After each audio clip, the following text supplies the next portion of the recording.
Baik, terima kasih buat waktu dan kesempatan yang saya peroleh. Pada video kali ini saya akan menjelaskan mengenai fenomena budaya korupsi yang terjadi di Indonesia dengan perspektif antropologi. Namun pada perspektif antropologi, saya sebagai salah seorang mahasiswa yang mengikuti mata kuliah pendidikan anti korupsi sendiri, saya langsung saja mengambil sebuah riset yang dilakukan oleh beberapa ahli dalam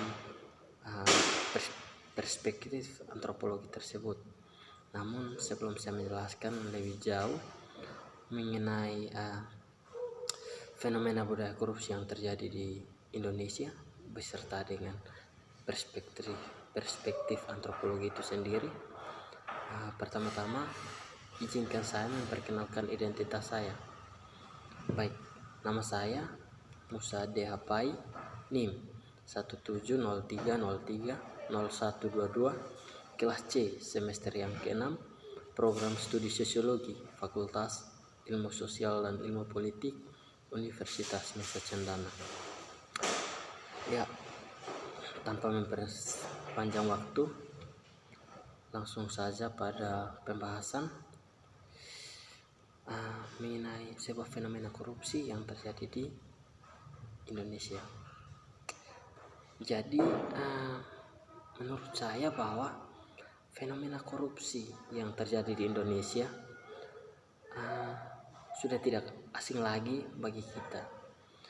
Tidak saja bagi kita, tapi bagi seluruh masyarakat yang adalah warga negara Indonesia itu sendiri.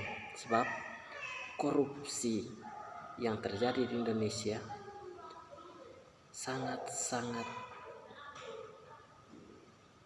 tidak etis. Artinya bahwa korupsi dilakukan tanpa berpikir tentang kemajuan dari negara ini. Artinya bahwa tidak adanya sebuah niat dari oknum-oknum tertentu yang akan melakukan korupsi, tidak melihat dengan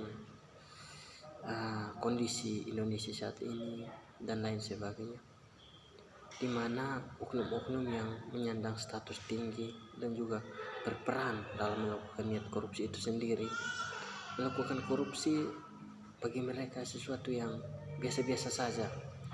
Korupsi dianggap oleh mereka, oleh orang-orang yang sering atau kerap kali melakukan korupsi, tidak lagi hal yang perlu ditakuti, bukan lagi hal yang baru bagi bangsa Indonesia.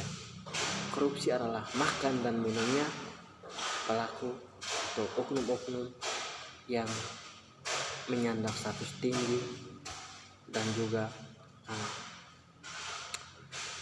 memiliki posisi-posisi yang sangat strategis bagi mereka, bahkan yang tidak strategis sekalipun enggan melakukan korupsi itu sendiri. Jadi menurut saya korupsi yang terjadi di Indonesia itu adalah korupsi yang sangat-sangat memudaya. Korupsi yang terjadi di Indonesia itulah korupsi yang sangat-sangat diinginkan oleh banyak orang. Sebab korupsi itu sendiri sudah mengartikan bahwa sebuah tindakan yang dilakukan oleh seseorang atau sekelompok orang yang memperkaya diri namun merugikan pihak lain, orang lain. Jadi korupsi di Indonesia adalah sesuatu hal yang sangat-sangat marak terjadi dan sudah memudaya, yang sudah terbiasa bagi masyarakat itu sendiri, bahkan sampai ke pelosok-pelosok negeri ini. Dengan sebuah perspektif antropologi, maka saya langsung saja pada riset yang telah dilakukan oleh beberapa ahli, seperti yang saya kutip dari materi yang telah diberikan menurut Sian Lasar, bahwa dalam penelitiannya di Bolivia, orang-orang baru saja berbicara tentang korupsi tanpa henti. Korupsi dulu, bagaimana mereka memahami politik dan negara. Dan ini tidak kurang benar. terkhususnya pada bagian Eropa seperti Amerika Latin, seperti yang dikatakan oleh John Michael dalam etnografi Malta, yang menunjukkan bahwa pada suatu titik kemudian korupsi layak mendapatkan perhatian antropologis yang lebih dekat hanya karena tidak dapat dijelaskan, dan rasa ingin tahu dan daya tarik yang dimiliki oleh orang, yang mana daya tarik dari orang tersebut, niat dari orang tersebut untuk melakukan sebuah tindakan korupsi, walaupun tindakan korupsi itu sangat berbahaya bagi diri sendiri maupun bagi bangsa dan negara ini. Yang berikut, dalam hal ini korupsi mewakili keduanya, artinya bahwa teka-teki etnografis dan fakta sosial dalam Durkheim klasik merasakan mungkin apa yang membuat korupsi menjadi objek yang menarik. Studi tidak begitu banyak realitas, artinya bahwa sebuah riset atau riset yang dilakukan tidak selamanya realitas dengan apa atau fakta apa yang benar-benar terjadi di lapangan. Dari keberadaannya, dari eksistensi yang menjadi narasi itu sendiri, dan juga tingginya peningkatan eksploitasi dan ketidaksetaraan serta meningkatnya ketidakpastian, korupsi juga sangat merusak demokrasi dan supremasi hukum. Artinya bahwa dalam perspektif antropologi sendiri mengatakan bahwa korupsi dilakukan dan tanpa sadar korupsi itu sudah merusak demokrasi dan juga supremasi hukum. Dasar dari negara ini sudah dirusak akibat dari sebuah tindakan korupsi itu sendiri. Itu menurut Delaporte dan Meni 1997. Walaupun secara paradoks aturan hukum dan birokrasi hukum rasional adalah apa yang memunculkan konsep korupsi di tempat pertama.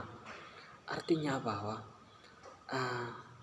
orang yang melakukan korupsi dan yang diketahui dan yang diselidiki dan diketahui tempat pertama, itulah orang yang merusak demokrasi dan juga supremasi hukum itu sendiri.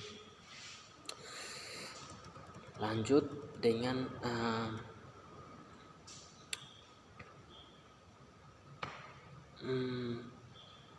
untuk menyoroti imoralitas atau pelanggaran aturan, mungkin terasa pengkhianatan terhadap kepercayaan dan kepercayaan diri.